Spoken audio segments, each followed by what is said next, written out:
pane basa riripo rakati wandei. Saka mikana yekuti tibudirire kutaura chokwadi inenge mishoma shoma. Tabva tasvika kumagumo echirongwa chedu chanhasi. Ivai nesu zvakare mangwana.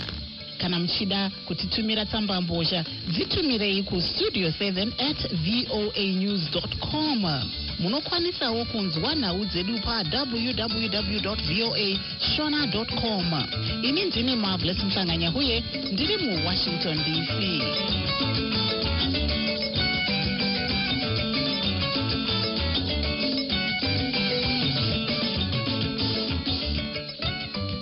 Sokuyisikhathi sendaba ku VOA Ndebele.